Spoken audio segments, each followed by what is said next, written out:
Am I the a-hole for not going by my dad's because he always sides with his girlfriend and her daughter?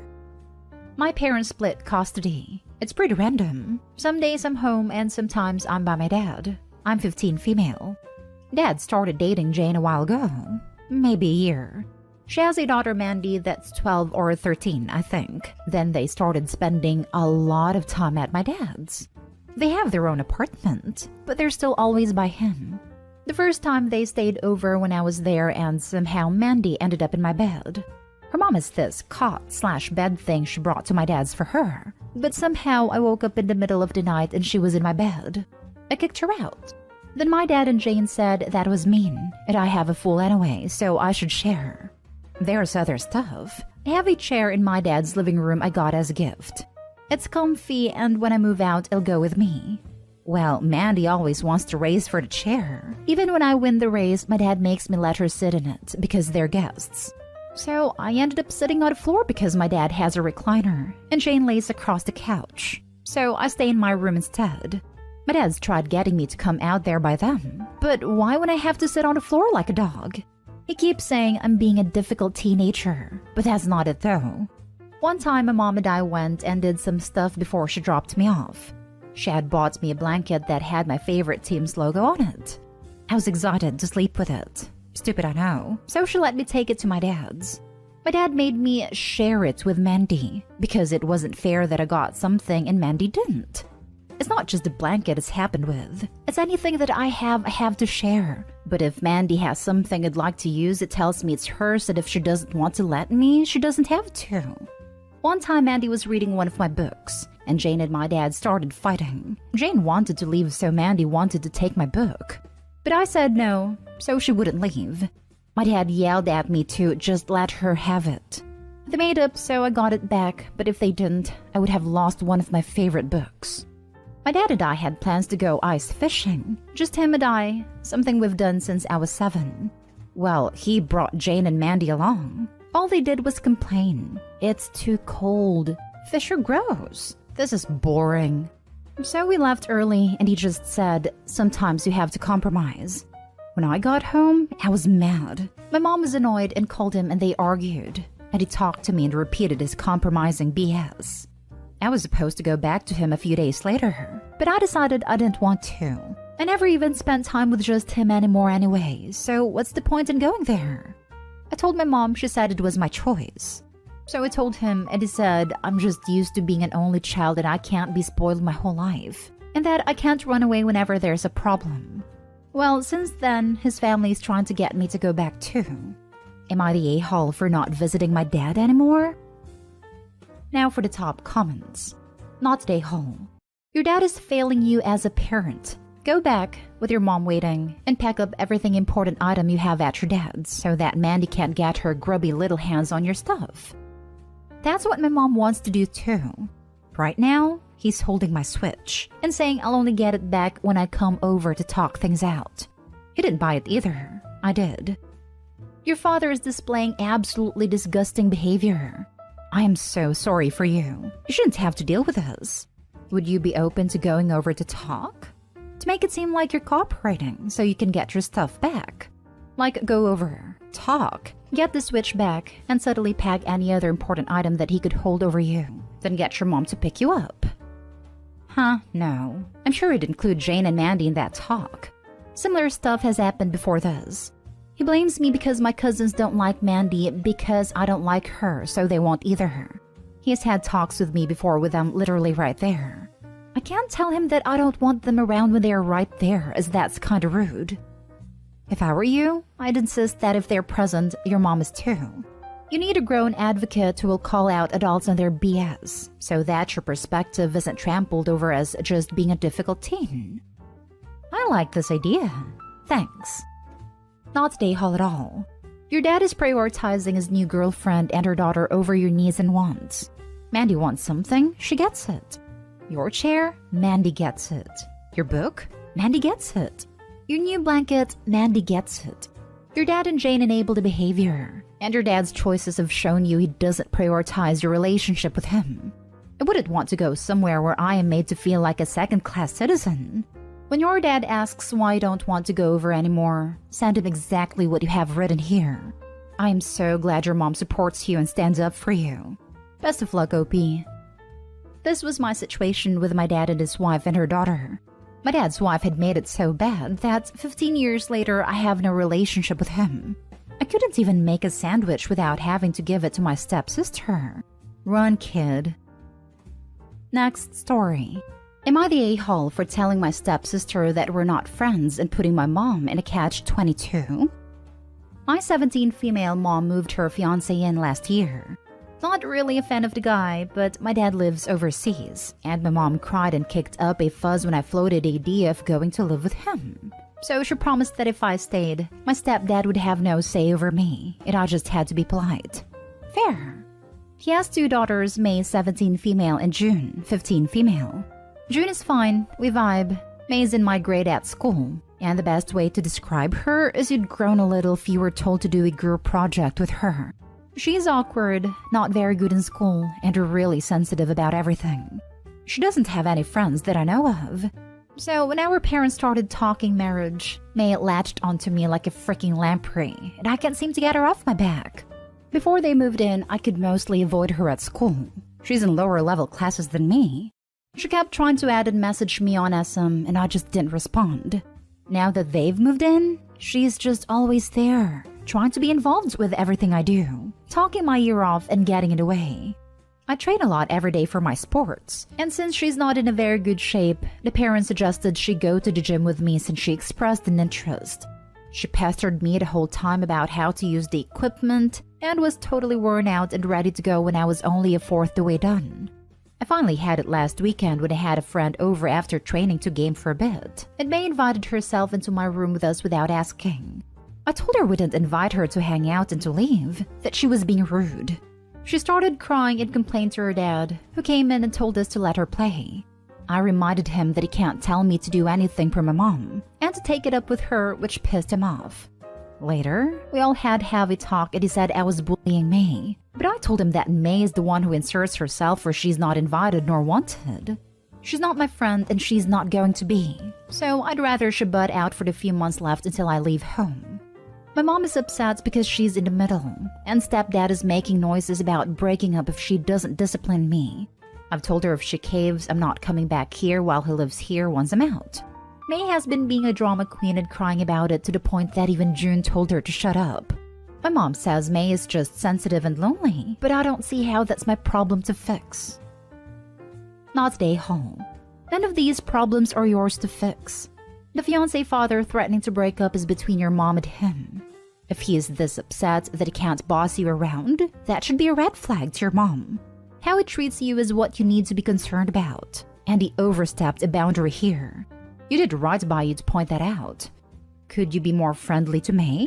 Yes. But you don't find her interesting and she's inserting herself into your life. She's desperate, clearly. And yes, her problems stem from the parenting she received, so she is just coping as best she can.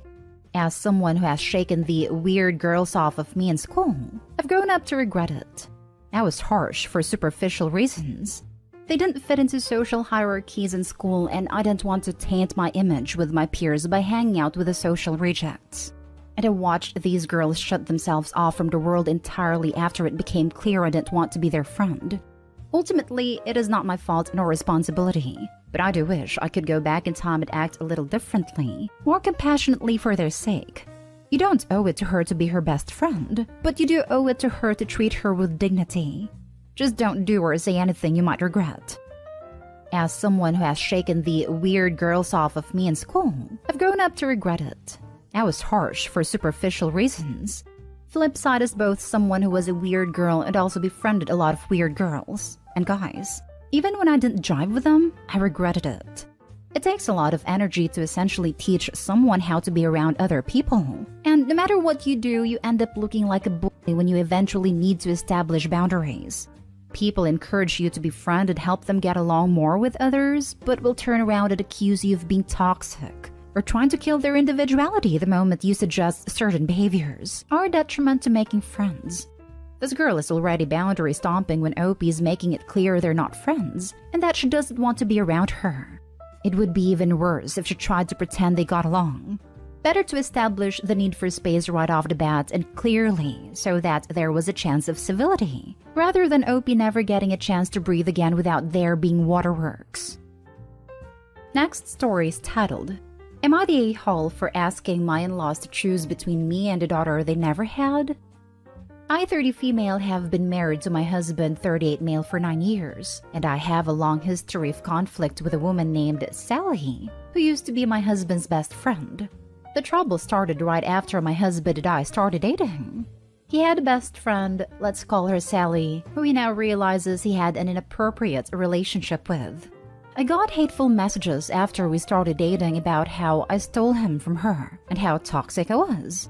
The next conflict was a couple of years later. She separated from her husband and turned to my husband for comfort. In the end, I found out after we moved back to the area, she was lying to us about everything she said happened that ended her marriage, and I confronted her saying I didn't appreciate being lied to. Sally started telling people that I was in love with her ex-husband, and that is why I took his side with everything. That was the final straw for me. I went to mother-in-law and put down a boundary that I wanted no contact with Sally. Eventually, after about a year of minimal contact had passed, my mother-in-law started pressuring me to let things go and start attending family functions again when Sally was going to be there. I told my mother-in-law that I would be willing to attend events where Sally was likely to be, but I would not socialize with Sally.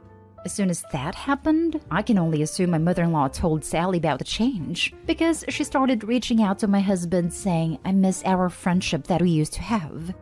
Recently, I received an anonymous email saying some really harsh things. I assumed this was some random person trolling me, but we looked up the IP address and it came from the area Sally lives. The email referenced my private Facebook group, my first and middle name, and was from her area. She is the only person who I have ever had this kind of a hateful situation with, so I can only assume it was from her. I decided to have a conversation with my mother-in-law and father-in-law about going zero contact with Sally, not even accidental contact, and it went terribly. It ended up with us basically telling my in-laws that they needed to decide who they wanted at a family function and tell the other party that they could not come. My mother-in-law insisted again that she wished my husband could just be friends with Sally again even if I wanted to stay away from her, and that it would fix all the problems that has been happening. I reminded her again about all the things Sally had said to me, and the mother-in-law said she still didn't believe it was true, and kept saying Sally's like a daughter to us. She is family, and she would never do those things. My father-in-law refuses to even participate in these conversations. He just gets up and walks away because he refuses to hear a bad word about Sally. I am left wondering, am I the a-hole here? Now for the comments. Not the a-hole. Time for some hard boundaries with your in-laws. Info. Where is your husband in all of this? He likes to avoid conflict, so for a long time he was staying out of it. But ever since she tried to start a rumor about me being in love with her ex-husband, he is done with her. I had to cut that out to make the post short enough. From what I understand is that Sally's connection to the family is your husband, and since he doesn't want any type of relationship with her, why is she still invited to any family function? It would be a different situation if the mother-in-law invites her one-on-one, but why keep inviting her to family events and make her own son and his wife uncomfortable? Her parents are my in-law's best friends, and she grew up being close to their family. I grew up close to the family too, but because of our age difference, it wasn't as close as Sally's since she was besties with my husband for so long. She calls them her second parents, and they say she's like their daughter. Sounds like you're up against not just one relationship, but 3. Safe to assume that your in-laws fear that if they set a single boundary with Sally, they'll risk losing her and her parents/their best friends. People they've known a lot longer than they've known you. You're right to die on this hill, but understand what you're asking of them and temper your expectations accordingly. This may result in them sacrificing both you and your husband to keep the peace with Sally's family. That's a good point. I don't want to have considered. Thank you for commenting. It helps me look at things from all angles. Last story. Am I the a-hole for defending my grandmother's decision to put me in her will and life insurance as main beneficiary? I, 30 female, have always been really close to my grandma. Even when my aunt and cousins lived with her, we would spend time together, just the two of us. Originally, it was because my own mother, her daughter, was very neglectful of me. But as I got older, we both realized we had a lot in common. I got emancipated at 16, and my grandma was my biggest supporter. As soon as I was able to, I returned the favor and helped her out with whatever she needed. Grocery shopping, yard work, deep cleaning her house. She has very poor eyesight, so can't drive. And after my grandpa died, she needed help. None of my family, aunt, her kids, uncle and his kids, mom and my younger sibling, stepped up. My grandma recently got into an accident. She needed surgery and almost died. Now that she's home and doing better, albeit needs more help than before, she decided to update her will. Originally, the will had half of her money and assets being split between her 3 children, and other half split between me, my sibling, and my 4 cousins. She changed it to me and my children receiving about 80%, and the rest of the family splitting the remaining 20%. Obviously, my family's pissed. My mom and me just recently started repairing our relationship, and now she's refusing to talk to me. My aunt calls me daily and accuses me of manipulating a frail old woman, and even went as far as making a report to Adult Protective Services, saying I'm stealing. I defend myself, saying Grandma changed her will and life insurance while of sound mind, and that is her choice. Am I the a-hole? Edit. I wanted to add, I recently got a settlement of child support from my bio father, and my family thinks that I stole that money from my mother. And both this situation and that one proves that I'm manipulating my family for money. I got the child support instead of my mother because I was neglected, and then in and out of foster care before getting emancipated. Grandma was the only person who advocated for me, but couldn't take me in as a child because of her health. Not stay home. It's clear why she has changed her will. These people are just entitled and greedy. Agreed, not stay home. Maybe your grandma could talk to a lawyer and write something about why she chose to leave that amount to you. Not stay home. The child support was always going to be for you being the child in question. Your grandmother will do what she wants. They might contest the will later, but there's nothing you can do about that. I wouldn't argue with them or engage in any kind of discussion with them over this. Talking with them about it at this point can only work against you. Not stay home. She's an adult of sound mind, like you say. You've also worked hard on helping her, and it sounds like you've done that for years. Your mother wants a big payout without doing any of the help. Your grandma isn't letting her get away with that. You haven't done anything wrong, so you're not stay home. My grandma was going to cut my mom out completely, but feels guilty because she feels responsible for how my mom turned out since she raised her. Leaving a small amount for the rest of the family is a smart move. If she left nothing, they could contest it. Enjoy your time with your grandma and cut everything else off. They sound abusive and toxic.